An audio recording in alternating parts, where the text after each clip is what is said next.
পরিস্থিতি ঘোলাটে করতে যারা সক্রিয় তাদের খুঁজে বের করা হবে বলে জানিয়েছেন আইজিপি। আর র্যাব মহাপরিচালক বলেছেন, নাশকতাকারীদের কেউই ছাত্র নন, দ্রুত সব পরিস্থিতি নিয়ন্ত্রণে আনা হবে। অন্যদিকে দুর্বৃত্তদের ধরতে চিরুনি অভিযান চলছে বলে জানিয়েছে ডিএমপি। রবিবার সকালে রাজধানীর পুলিশ লাইন্সে হাসপাতালে সহিংসতায় আহত পুলিশ সদস্যদের দেখতে যান আইজিপি। এ সময় তিনি জানান, দেশের সার্বভৌমত্ব নষ্ট আর সরকার পতনের চেষ্টায় দুর্বৃত্তরা।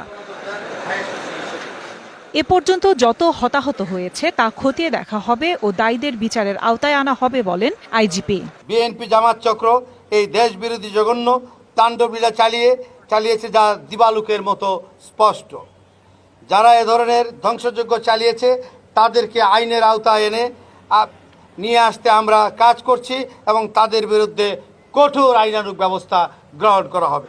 এদিকে রাজধানীর উত্তরায় প্রেস ব্রিফিংয়ে র্যাবের মহাপরিচালক হারুনুর রশিদ বলেন, নাশকতাকারীদের কেউই ছাত্র নয়। এ ধরনের সন্ত্রাসীদের চিহ্নিত করে দ্রুত তাদের আইনের আওতায় আনা হবে।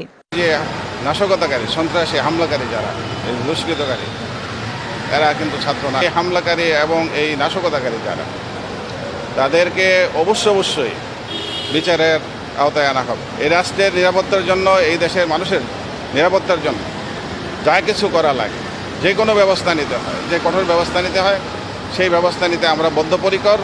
অন্যদিকে গত কয়েকদিন রাজধানীর বাড্ডা, রামপুরা, প্রগতি সরণিতে জামায়াত বিএনপি তাণ্ডব চালিয়েছে বলে মন্তব্য করেছেন আনসার ও গ্রাম প্রতিরক্ষা বাহিনীর মহাপরিচালক মেজর জেনারেল AK আমিনুল হক। তিনি আরও জানান, মালিবাগ থেকে রামপুরা পর্যন্ত আনসার মোতায়েন করা হয়েছে নাশকতা পরবর্তী সড়ক পরিষ্কার করার জন্য।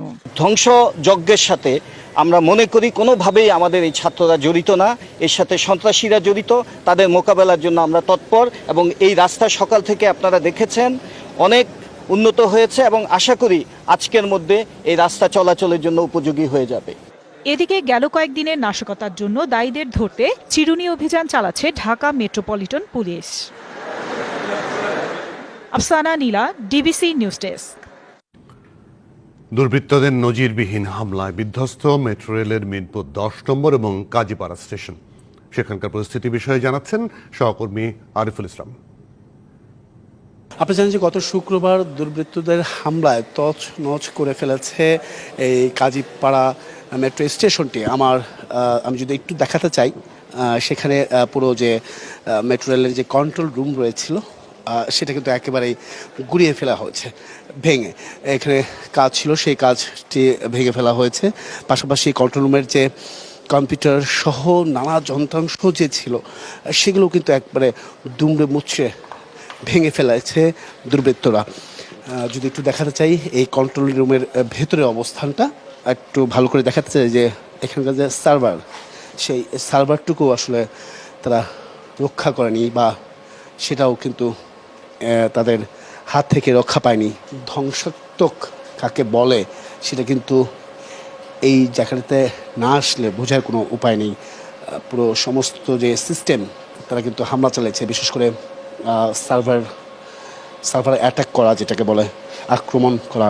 মিরপুর 10 নম্বর স্টেশন এবং কাজীপাড়া স্টেশন, এই দুটো মেরামত করতে বা পুনরায় আবার চালু করতে 1 বছরের মতো সময় লাগবে, যেহেতু এই সমস্ত যে যন্ত্রাংশ যেগুলো আছে, যেগুলো সার্ভার রয়েছে, সেগুলো অন্য কোনো দেশ থেকে আনা হয় না, এগুলো জাপান থেকে আনা হয়। তো সব কিছু প্রসেসিং করতে সেইটা কিন্তু আসলে সময় লেগে যাবে প্রায় 1 বছর। আপনি দেখুন যে যেখানে সাধারণ মানুষ যারা সেবা পেতেন আসলে এই মেট্রো রেলের, তারা এইভাবেই কার্ডটা পাঞ্চ করে ঠিক এদিক দিয়েই প্রবেশ করতে হতো, সেটাও আসলে ভেঙে ফেলা হয়েছে।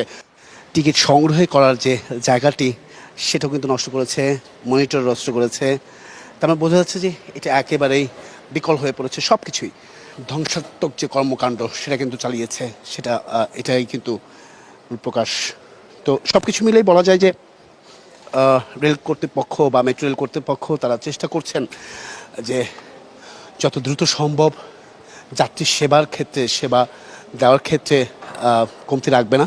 খুব দ্রুতই এর থেকে উঠে দাঁড়াবে মেট্রো রেল, এমনটা কিন্তু আশাবাদ করছেন। তো এই ছিল এখান থেকে সবশেষ। টাইফন ফ্যাব্রিক কেয়ার, যার 3D টেকনোলজি। কারফিউর দ্বিতীয় দিনেও শান্ত চট্টগ্রাম, রংপুর ও খুলনা। বিভাগীয় শহরগুলোর বিভিন্ন জায়গায় টহল দিচ্ছে সশস্ত্র বাহিনীর সহ আইন শৃঙ্খলা রক্ষাকারী বাহিনীর সদস্যরা। নির্দেশনা না মেনে বের হলে তাদের বিরুদ্ধে নেওয়া হচ্ছে ব্যবস্থা। সারা দেশে কারফিউয়ের দ্বিতীয় দিনে তৎপর সশস্ত্র বাহিনী। গুরুত্বপূর্ণ সড়কগুলোতে তল্লাশি চেকপোস্ট বসানোর পাশাপাশি টহল দিচ্ছে পুলিশ, র্যাব, বিজিবি ও সেনা সদস্যরা। কারফিউতে রবিবার সকাল থেকেই বন্দরনগরী চট্টগ্রামে পুলিশ, র্যাব, বিজিবি ও সেনাবাহিনীর টহল চলছে। নগরীর গুরুত্বপূর্ণ পয়েন্টগুলোতে সতর্ক পাহারায় তারা। জরুরি পরিষেবা ছাড়া কেউ রাস্তায় বের হলে আইনশৃঙ্খলা বাহিনীর প্রশ্নের মুখে পড়তে হচ্ছে। নির্দেশনা না মেনে বের হওয়াদের বিরুদ্ধে নেওয়া হচ্ছে ব্যবস্থা। আমি ওমান থেকে আসতেছি, ওমান মাস্টার থেকে আর কি।